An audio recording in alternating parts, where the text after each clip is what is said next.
Преживях една много сериозна криза в моя живот. Особено първия един месец просто беше брутално. Аз имах чувство, че аз съм зодия близнаци, имах чувство, че имам ангел и дявол над главата си. Постоянно. Единия казваше едно, другия друго. Лекаря последния с ядрено-магнитния резонанс, който като ми казва всичко това, аз му казвам: добре, докторе, какво правим от тук нататък? И той ми казва: ами бъди готова живота ти да се промени в рамките на следващите 4-6 месеца. Аз му казвам по какъв начин и той казва: ами ще видиш, не е добър. Това, което много ми помогна, е дишането на Вим Хоф. Практикувам го вече 6 месеца и знаех от много години за него. Винаги съм искала да започна да го правя. Какво знаеш за рециновото масло? Ами, аз го използвам за страшно много неща. Всеки един човек, който се намира пред някаква такава ситуация, е хубаво да разглежда вариантите, които му се предлагат, като една шведска маса. Една много важна тема. Една от забранените теми, за които не бива да говорим, защото има забранени думички. Ако кажем определена думичка, може да не ни покажат предаването, а пък ако кажем друга думичка, може даже да го свалят. Ако кажем трета думичка, може да имаме даже по-големи проблеми. Но точно тези теми са изключително важни и ние трябва да говорим за тях, защото от тези теми зависи живота на хората. При мен днес е Десислава Гагова, която преди половин година получава тежката диагноза с трите букви. И какво прави тя след това? Докъде е стигнала в момента по пътя си, ще ни разкаже. А на вас казвам, че това е едно напомняне, че всъщност всичко го създаваме ние. И по някой път тези диагнози, както сме споделяли в други предавания, тези диагнози понякога са най-хубавото нещо, което може да се случи на човек, за да може да се вземе в ръце и да започне да прави нещата, които отдавна иска да направи, обаче до сега не е успял да се накара. Деси, може да ми разкажеш всъщност ти откъде започна да забелязваш, че имаш някакви проблеми с здравето? Откъде започнах? Ами, Теди, всъщност преживях една много сериозна криза в моя живот и тя е, че моя много близка приятелка беше диагностицирана с рак на маточната шийка. Живееше в Лондон и преди 2 години се завърна в България, за да се лекува. Тъй като тя е много близък мой човек, аз почти през цялото време бях до нея и минах през целия й път на лечение. Тя премина през нетрадиционни методи на лечение и накрая се предаде и просто реши да направи лъчетерапия, след което тялото й тотално отказа.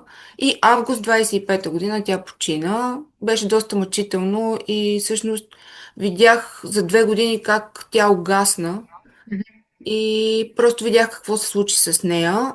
Цялото това нещо го изживях доста трагично и всъщност септември месец съвсем случайно забелязах, че под зърното ми гърдата ми е хлътнала навътре. Опипах я и усетих някакво образование.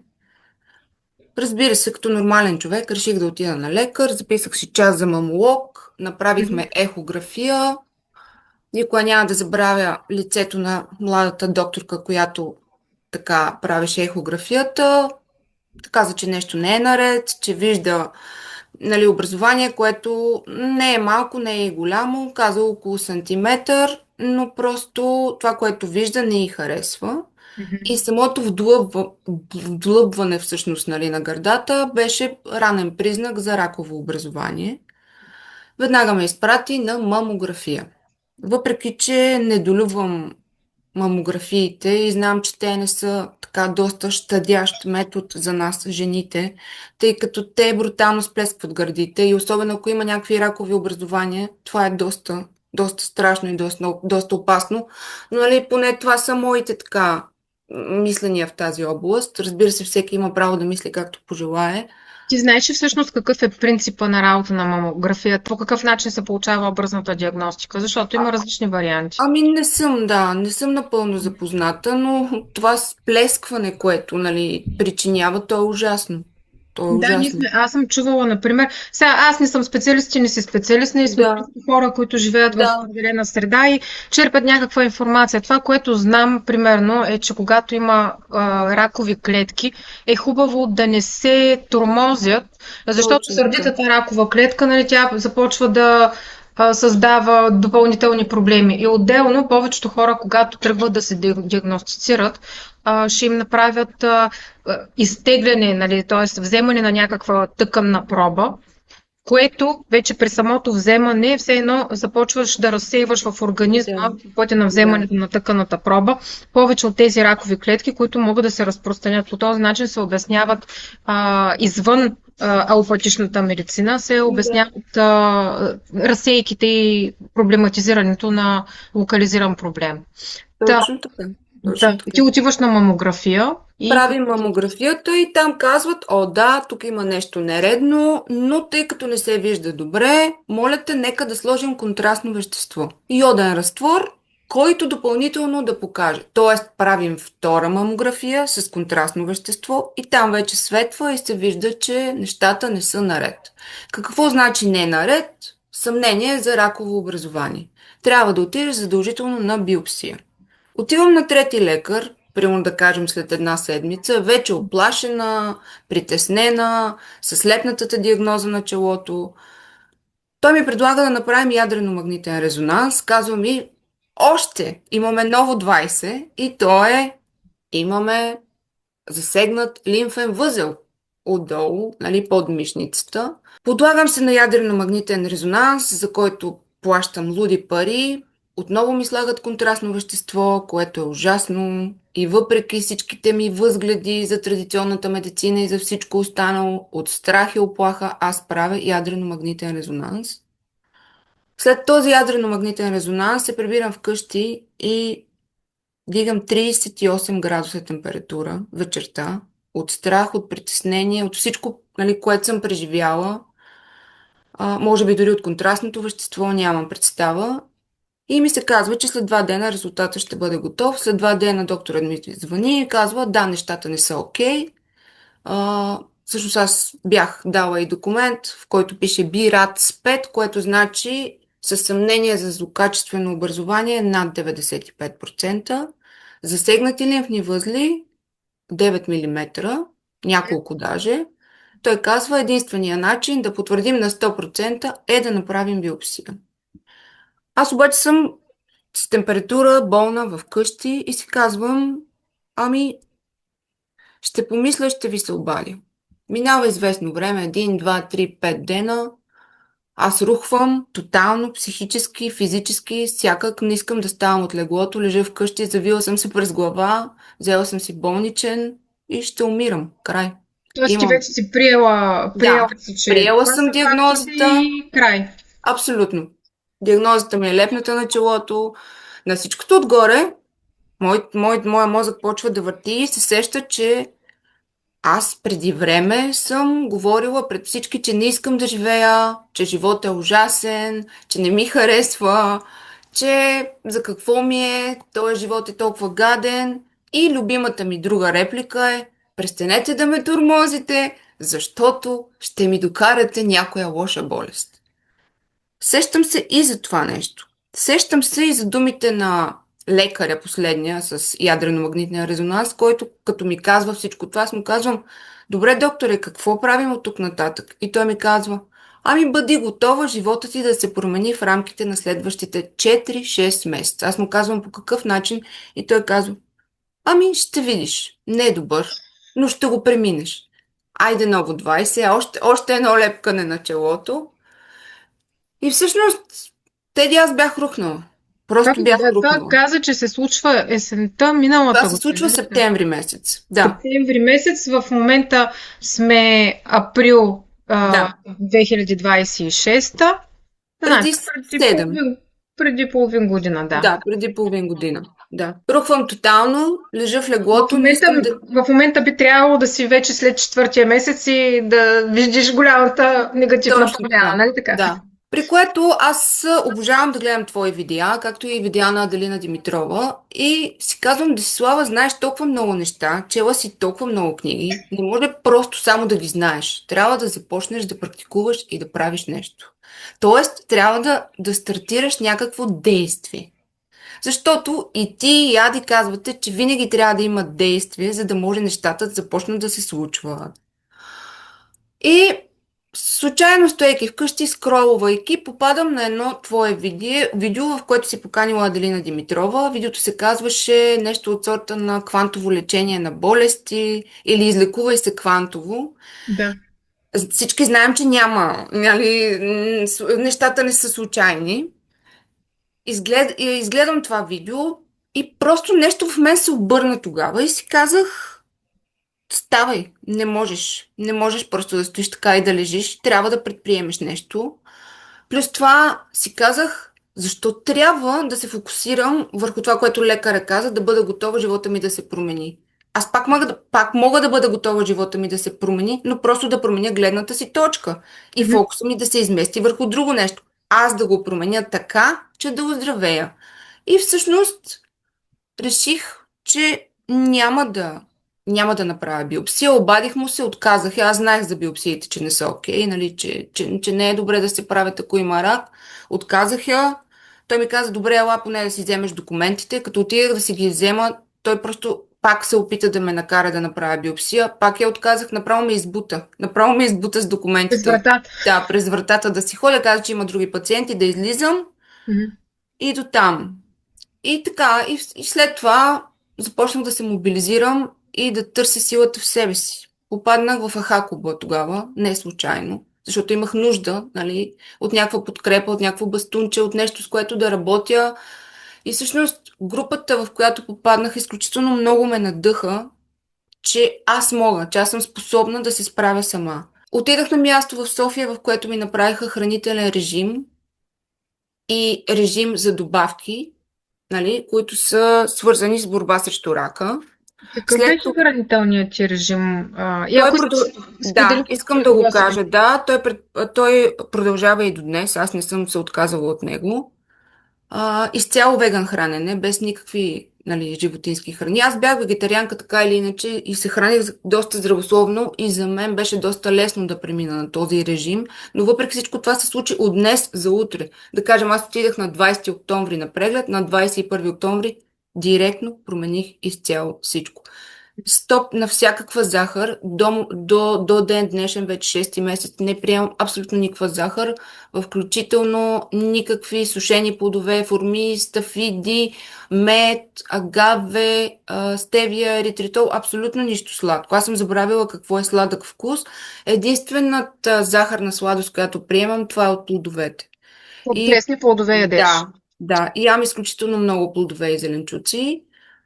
Плодовете за предпочитане трябва да са от по-киселите. Всеки ден ям сини боровинки, кивита, ябълки, които са по-кисели, круши, изобщо всякакви сезонни плодове и зеленчуци. Храненето ми започва с огромна салата и на обяд, и на вечеря. И втората порция е бобови, лещени или грахови или нахут, т.е. нали, всякакви бобови, смесени с зърнена храна. Като под зърнена храна разбирай киноа, елда, просо, нали, този тип храни. Безглутенови зърнени. Да, без глутен. Хляб не консумирам, нямам право. Кафето беше спряно моментално, тъй като то подкиселява организма. И всъщност нещо, което много ми помогна, пехато ми, между другото, беше киселинно тогава, защото си купих тест лентички, с които започнах да се меря. Това, което много ми помогна, е дишането на Вим Хоф. Практикувам го вече 6 месеца и знаех от много години за него. Винаги съм искала да започна да го правя, както и да отида да си направя хранителен режим и да започна да се храня по-здравословно, но никога не съм предприемала тези неща, докато не дойде диагнозата.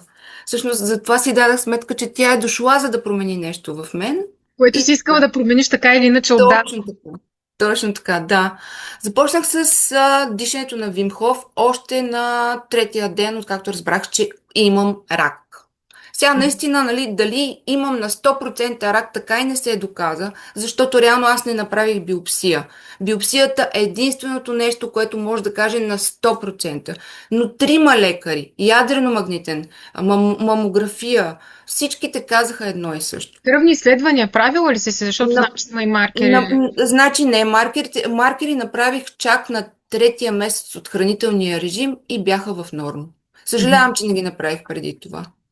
Просто за, да, за сравнение, ама пък защо ще Да, вярваш при ще да е положение, добре. че Човек е важно да знае коя е картината на здравето, да знае в Да. момента как се чувства, оттам нататък всичко е ала-бала. Почнах дишането на Вим Хоф, което допълнително алкализираше моето тяло. Всяка сутрин дихателните му практики в 3 или 4 рунда. Отначало започнах с дишане за начинаещи, вече съм на напреднали, с 3 задържания на дъха.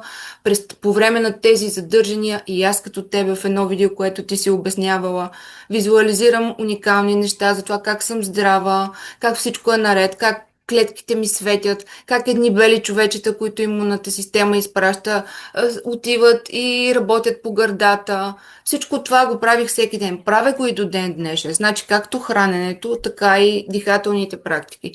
Един месец след дихателните практики включих и ледените му душове. Това беше вече нали, хай клас за мен, тъй като отначало Тежката беше артилерия. много трудно. В София беше зима, беше студено и въпреки всичко, всяка сутрин аз преди работа имах един огромен дълъг ритуал, който трябваше да изпълня преди да тръгна, но просто действах, ставах и правих всичко това.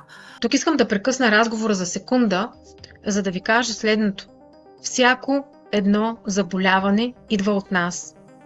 И преди известно време в една работна група направихме видео, което разказва за психосоматиката на всяко физическо състояние и по какъв начин различните методики могат да подействат на самото физическо състояние. Тоест, дали ще започна да работя с хомеопатия, дали ще отида на психолог, дали ще взема някакви капки, дали ще правя някакво дишане. По какъв начин целият този пъзел се отразява на нас и как можем да го използваме в наша полза. Ако искате това видео, днес съм готова да ви го подаря, така че просто пишете ни или във Facebook на Тери Димитрова, или в Telegram отново на t.me/Тери Димитрова, или просто пишете в коментар, за да се оговорим как да се свържим, за да може да получите това видео от нас, защото аз смятам, че е изключително ценно да разбираме процеса, който стои зад всяко едно физическо състояние. Отначало започнах с 10 секунди, увеличих на 20, на 30 и стигнах до минута.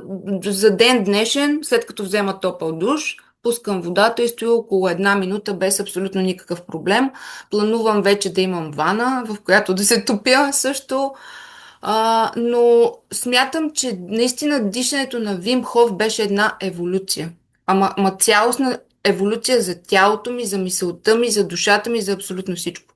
Мисля, защото някакси наистина може би отключва тази малка жлеза, епифизата, която е отговорна за толкова много неща и просто тя наистина ме промени като човек. Цялото това нещо наистина, просто такива мисли ми идваха в главата, такива идеи. Аз просто си казах, не, аз трябва да живея. Няма да дам на някой друг да разполага с моето тяло и да прави някакви неща вместо мен. В този период имаше ли моменти, примерно както Джо Диспенза е разказвал за неговата история на излекуване, с страшната диагноза, с страшните нали, предзнаменования, които едва ли не лекарите му дават. И той се ми е разказвал, че му било трудно да се фокусира, че трябва да се връща отново и отново. Нали, човек съвсем нормално изпада в някакви дупки, такива, в които си казваш, добре, нали, това, което го правя в момента, смислено ли е, работи ли изобщо? Имало ли си такива моменти? Постоянно, постоянно, особено първия един месец, просто беше брутално.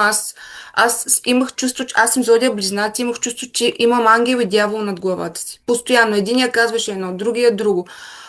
Всяка сутрин, като се събудих, първата ми мисъл беше, Боже, аз дали ще живея, дали се справям добре. Постоянно. И между другото, Аха клуба и групата много ми помагаше за това, защото там постоянно споделях моите мисли, това, което ме тормози и някакси целостта и силата на групата успяваха постоянно да ме измъкват от това нещо. Има хора, които обаче се срамуват. Ето, даже днес имах ситуация, разговор с една дама, която казва, сега ми е неудобно да си споделям проблемите, неудобно ми по различни причини. Има хора, които казват, сега какво да занимавам хората с моите проблеми, ман от мене нали само рева. Пък други хора казват, не искам да изглеждам слаба, не искам да се излагам с други думи. А ти това нещо го нямаше тогава, така ли? Не, няма го. Не. Никога не съм имала такива мисли. Напротив, бях готова да споделям, да говоря. Аз обичам да говоря за проблемите си. Не ме, напротив. В смисъл, това ценно някакси ми олеква от това нещо. Мгм, мгм. Никога не съм се притеснявала да говоря. И всеки път, когато нали, нещо ме тормозеше, споделях с групата и те някакси винаги ме надъхваха и намираха решения. А и самата аз започнах вече след втория, третия месец нали, от хранителния режим и всичко, което правих, т.е. Нали, медитации, плюс дишане, плюс студени душове. Самата аз започнах да се чувствам много добре физически. И физически, и психически. Точно това ще я да те А, питам. Кога усети физически, че нещо мърда в сравнение Ами, с може преди? би на втория месец вече, аз свалих 14 килограма за 6 месеца, което беше вау. Бях 66, сега съм 52. Имах един огромен пояс тук около корема, който изчезна. И в момента тялото ми изглежда като на девойка. Не само тялото ми, а и кръвните ми изследвания, защото преди седмица правих кръвни, такива, които личният лекар изписва годишни. Абсолютно всичко ми е в норма. Никога в смисъл, никога не съм имала такива изследвания. Даже на 20 години, като съм била, не съм имала. И, и въпреки всичко, пак понякога дяволчето се прокрадва и казва, ма ти си имаш рак. Какъв рак имам аз? Аз не мога да повярвам. В смисъл, какъв рак да съм имала? Кръвните ми са абсолютно перфектни. Аз светя, аз грея. Спя като пън, супер спокойна съм. Вече на петия месец се изправих пък пред най-големия си страх и напуснах работата, която ме тормозеше. Работа, за която работих 11 години и то на висока ръководна позиция, но просто работа, която явно си бях изчерпала и работа, която ми предизвикваше брутален, сериозен стрес. Просто се изправих пред това нещо и си казах край. Време е да се спре и това нещо. И така. За да правиш какво? Имаш ли алтернатива? За да правя какво? За да продължа да се грижа за себе си, да ходя на планинската ми вила, където да започна да съдя билки, цветя, марули, домати, чушки и всичко останало.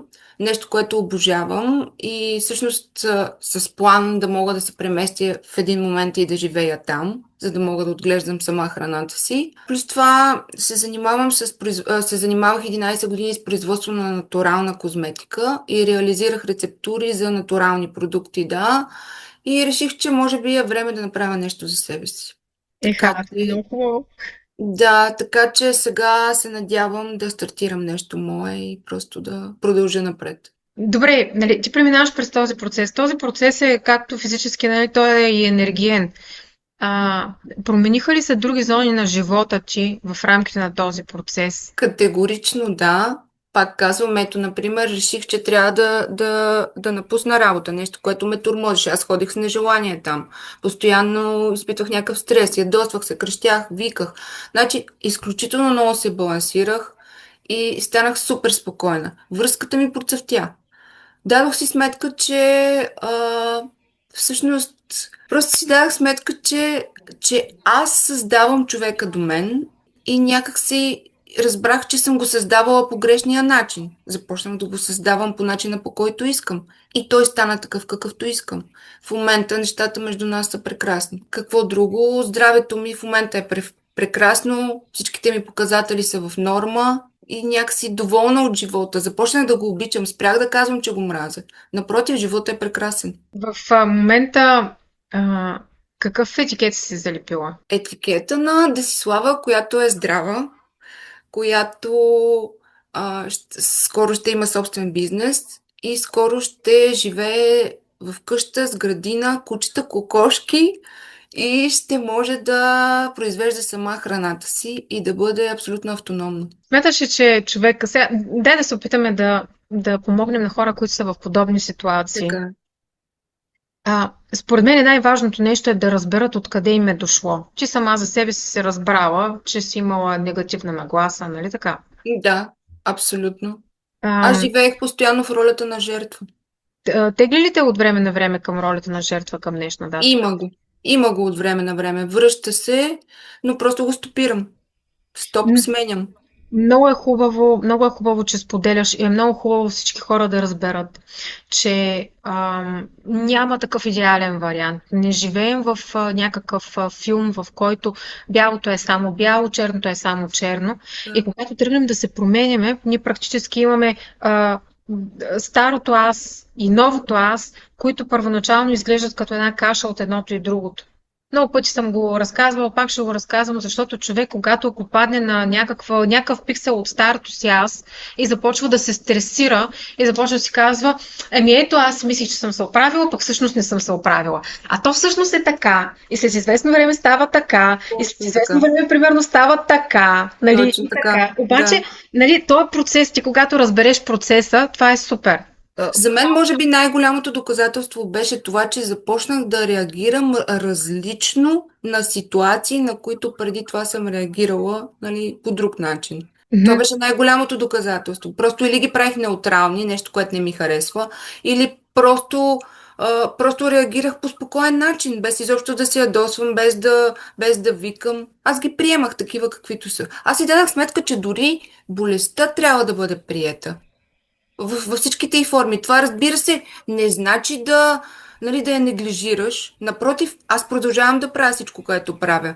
Храня се здравословно. Ходя на всеки 3 месеца на мамолог. Дишам всеки ден. Правя студени душове. Медитирам. Но просто я приех. Тя, тя не е мой враг. Тя е дошла, за да ме промени. Това е. В момента, когато ходиш на такива прегледи, какво ти казват? Последният ми мамографски преглед беше през януари, всъщност то беше видеозон, нали? Отидах при съвсем различен четвърти лекар. Ако трябва да бъда честна, не исках да ходя, просто защото ми беше писнало да слушам едно и също. И въпреки всичко го направих за някакси, нали, за да видя докъде съм. Това, което той ми каза е, че образованието е намаляло и от 1,5 сантиметра, както беше измерено на ядрено-магнитния резонанс, е между 0,9 и 1 сантиметър. Това е първото. Второто, което ми каза, е, че според него се е калцирало, тъй като има много микрокалцификати, които са около самата бучка. Всъщност, интересното е, че според традиционната медицина, микрокалцификатите са ранен белег за рак на гърдата. А всъщност, а, като човек, който се интересува от германска нова медицина и доктор Хамер, това е цяла една наука, но там, примерно, той казва нещо съвсем различно, че кога тялото отлага калци в определени зони, нали, когато се опитва да стабилизира дадено място. А, н- Когато тялото е напрегнато и е в режим на бий се или бягай, няма как да. В смисъл, то тогава неговата единствена така цел е оцеляване. И реално тогава то няма как да отлага тези микрокалцификати. То ги отлага примерно да кажем, когато вече си в лечебна фаза. Затова аз смятам, че съм преминала в лечебна фаза. Чувала ли си за използване на компреси от рециново масло? Това е следващото нещо, което правя и го правя от септември месец. На всеки 2 дена слагам компрес с рециново масло и спя с него цяла нощ. Слагам го в сутиена си на парче от плат, задължително студено пресован органичен рецин и мисля, че това също ми помага. Какво знаеш за рециновото масло? Аз го използвам за страшно много неща, примерно за всякакви бемки, пъпки. То е гъсто, плътно, нанася се и избелва. Също така може да избелва такива Старчески петна. старчески петна, да. Какво друго да кажа? Не знам. Разкошно е рециновото масло, примерно ако човек има кисти, а, Да. също за Издърпва. ракови Да. образования. Издърпва, да, То буквално издърпва стимулира или кръвообращението. значи има два варианта тялото да се отърве от нещо, което в момента не е окей. Единият вариант е да го резорбира. И аз съм виждала Точно. как се случва такъв процес, практически все едно тялото се изяжда. Нали, ти правила ли си между другото лечебни гладувания? Правихме, да. Да. Какви бяха лечебните ти гладувания? Значи 2 вида. Едното беше един ден от седмицата, само на вода, нали, от сутринта като се събудя до следващия ден. А второто беше 16-8. Тоест 16 часа не се храня, 8 се храня. Приключвах вечер към 6 и започвах хранене на следващия ден към 10 сутринта. Това го правих 3 месеца. Но тъй като започнах много рязко да свалям килограми, в един момент просто спряхме, Да. тъй като наистина беше доста шоково за тялото ми всичко. Мгм, И мгм. продължихме с храненето, което ти обясних и което продължавам до ден днешен. Сега, хубаво е всеки един човек, който страда от някаква подобна неприятна новина, да се направи собствения протокол. и да си разучи различни варианти. Ние затова в момента споменаваме различни варианти. Това, което на тебе ти е помогнало днес, ти е помогнало на тебе. Обаче, всеки един човек, който се намира пред някаква такава ситуация, е хубаво да разглежда вариантите, които му се предлагат, като една шведска маса. И ти от тази шведска маса Точно така. гледаш и проучваш. И имаш ангажимент към това да разбереш кое какво е, за какво служи, какво казват хората за него. И това, че Деси в момента, примерно, е направил един хранителен режим, това не означава, че вие не можете да направите съвсем различен. Примерно, че не може да направите гладуване от 3 дена, от 20 дена, или пък да направите режим, който е изцяло местен. Нали? Защо? Както много пъти съм казвала, всичко е плацебо, защото всичко се създава ето тук. И ти Деси го знаеш, нали? Знам го много добре. Да. И човек трябва да намери плацебото, в което наистина вярва, защото той в този момент се превръща в едно бастунче за ума. И ако видиш, примерно, има, не знам дали си попадала, има, примерно, супер много групи, подкасти, видеа на тема хранене само с местни продукти. Карнивор диетата, която в Да. момента вече е много разпространена. Преди това беше, нали, има всякакви други варианти, има суровоядци, има вегани, има всичко. И във всяка една от тези общности ти ще намериш хора, които казват, ей хора, когато започнах тази диета, всичко, което имах като огромен проблем, просто се стопи като сняг. Точно така. Защо? Защото в крайна сметка Вярваш в нея. вярваш. Да, Точно вярваш. Парадоксалното е, че когато, макар че ние сме осъзнати хора и ти разбираш какво означава манифестиране и разбираш, че всъщност всичко идва отвътре навън, нали, че ти Да. де факто се изстрелваш в паралелна реалност, въпреки това плацебото ти действа. И е Точно много така. голямо улеснение. Какво би препоръчала на човек, който току-що е чул новината или пък е напипал бучката или е получил симптома и сега му предстои целият този път? Какво би го посъветвала? Е така, все едно хронологично, ако е твой близък човек, какво би го посъветвала да направи? На първо място бих му казала да се замисли, че всъщност смърт няма. И че каквото и да се случи, ние така или иначе умираме. Дали днес, дали след 10 години, просто умираме в един момент, но реално се случва нещо друго с нас след това. Оттам вече, като премисли и мине през това нещо, може би да помисли за страха, който, нали, идва от диагнозата и да може да го овладее по някакъв начин. Бих му казала, че ние сами създаваме всичко и не е нужно да се оставя в ръцете на някой друг, да оставя отговорността на някой друг за собственото си тяло. А самият той просто да се хване в ръце и да започне да действа. Бих му казала, че трябва да има действие. Аз бих добавила един много важен въпрос. Когато при мен дойде човек, който каже, аз имам такова и такова състояние, физическо състояние, а, винаги го питам, добре, ако беше здрав, какво щеш да правиш? Ми щях да се радвам. Не, нали, какво искаш? Да предположим, че сега си здрав, оттам нататък какво искаш да създадеш в живота си? Защото хора, които нямат никаква причина да са тук, нямат нещо, което да искат да направят, да създадат, те и на физическо ниво нямат причина да са тук. И малко изчезват Точно така. от тази реалност. Имаме ли още нещо да добавим по темата? Как Ами аз мога да кажа, че въпреки, че образованието ми все още е там, защото аз го напивам, още го има, аз изобщо не се страхувам от него и знам, че съм на прав път и знам, че малко по малко ще се стопи напълно, защото аз го създавам.